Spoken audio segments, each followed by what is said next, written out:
大家好，歡迎大家收睇我哋嘅節目。睇片之前呢，麻煩大家俾個 like 支持下，多謝晒啊！大家好，歡迎大家收睇最快新聞頻道。最近香港零售業再次敲響警鐘，一個由越南人組成嘅5人盜竊集團，專門鎖定無印良品呢間日式簡約風格連鎖店，喺短短1年內瘋狂犯案超過24宗，偷走超過445件衣物，總值大約113000港元。呢個集團成員包括2男3女，年齡由36歲到58歲不等，全部持有行街紙，互相認識但並非親屬關係。佢哋分工明確，有人負責把風，有人負責儀容，有人快速落手。成個過程只需幾分鐘，就將一大沓衣服塞進環保袋或者手袋，然後若無其事離開。警方經過數月調查，終於喺前日元朗同荃灣2間分店得手之後，將3個人當場人贓並獲。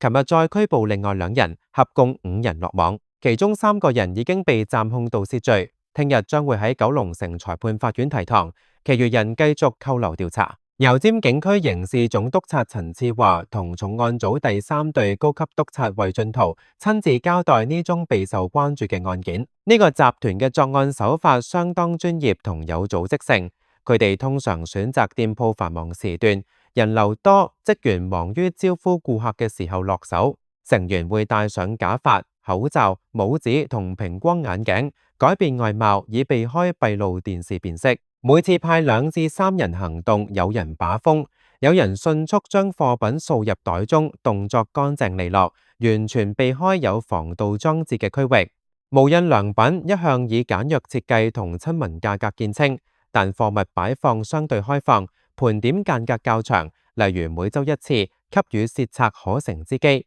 據調查，集團由上年年中開始活躍，到今年4月為止，已經涉及多宗類似案件。其中1宗喺今個星期2，即係4月14號，1男1女先後喺元朗同荃灣分店偷走70件衣物，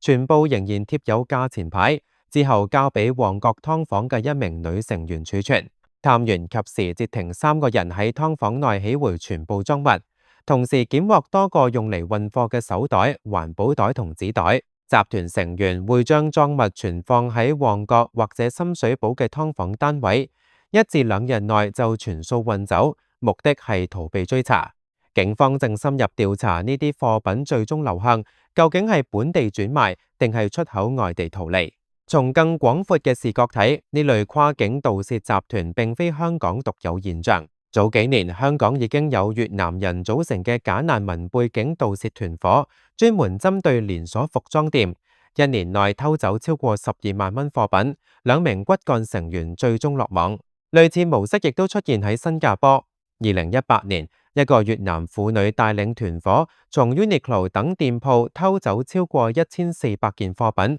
總值接近45萬新加坡元。成員回國之後，透過社交媒體轉賣。法庭最終判處監禁。喺日本，越南團伙更猖獗。2023年藥房失竊案超過1100宗，當中68名外籍疑犯被捕，47人係越南人。到2024年上半年，超過90%外籍涉案者都係越南人。佢哋同樣採取分工合作、快速掃貨、易容隱藏身份嘅手法，將贓物運回國內或者透過地下渠道出售。香港油尖警區自今年初已經展開銳眼計劃，透過閉路電視分析，鎖定呢個5人集團嘅活動軌跡，證明警方打擊有組織犯罪嘅決心。對於無印良品呢類深受年輕消費者喜愛嘅品牌嚟講，呢宗案件帶嚟雙重打擊。一方面，貨品損失直接影響盈利；另一方面，顧客對店鋪安全嘅信心可能動搖。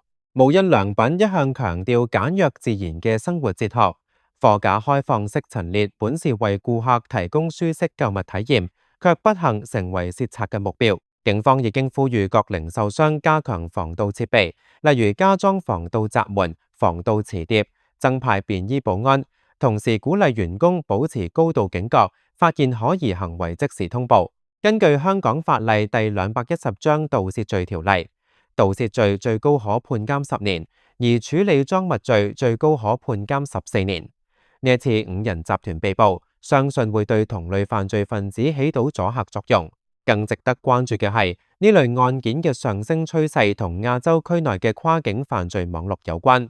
越南籍人士涉及嘅店鋪盜竊案喺香港、新加坡、日本等地都有類似報告。佢哋往往以短期簽證或者行街紙身份入境，犯案之後快速轉移贓物，利用劏房作為臨時倉庫，減低被捕風險。部分團夥甚至有固定買家網絡，將偷來嘅名牌或者平價衣物轉賣到二手市場或者出口，形成地下經濟鏈。心理分析顯示，呢類犯罪者多數抱有機會主義心態，佢哋評估店鋪保安鬆懈，警方反應時間較長，就會大膽下手。但隨住監控科技進步同國際情報合作加強，呢種僥倖心態越嚟越難以持續。香港警方近年多次成功瓦解類似團夥，例如針對連鎖店嘅越南假難民集團，顯示只要情報準確、行動迅速就能夠有效打擊。從受害者角度，無印良品員工同顧客都可能感受到不安。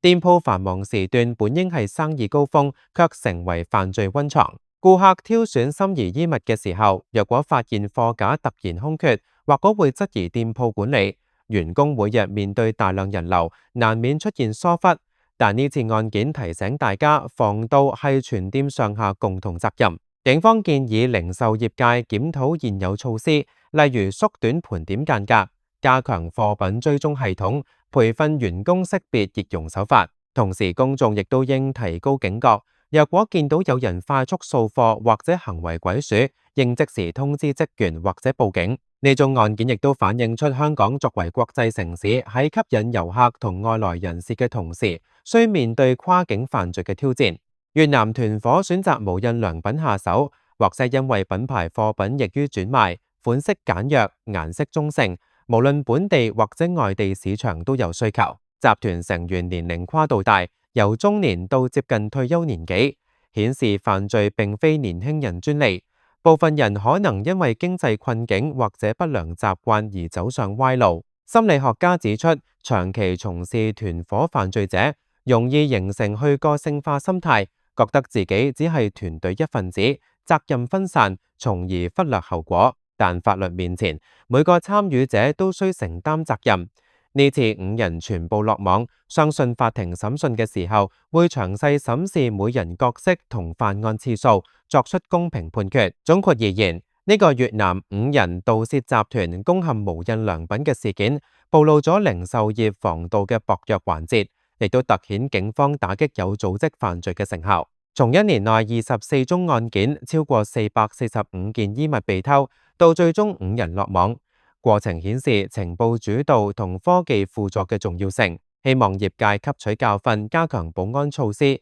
同時呼籲公眾支持警方工作，共同締造安全購物環境。犯罪無分國界，但正義同樣無遠弗屆。呢類案件嘅成功偵破，唔單止挽回損失，更為潛在犯罪分子敲響警鐘。各位觀眾，呢段新聞為你報道到呢度，我哋下次再見。嗱，最後咧要提一提大家啦，見到片尾咧有幾格嘅畫面啦，呢啲咧都係屬於我哋其他嘅影片，有其他唔同嘅題材，咁啊大家不妨可以 click 入去睇下啦，多啲選擇或者 share 俾唔同嘅朋友。多謝你哋嘅支持，係咁先，拜拜。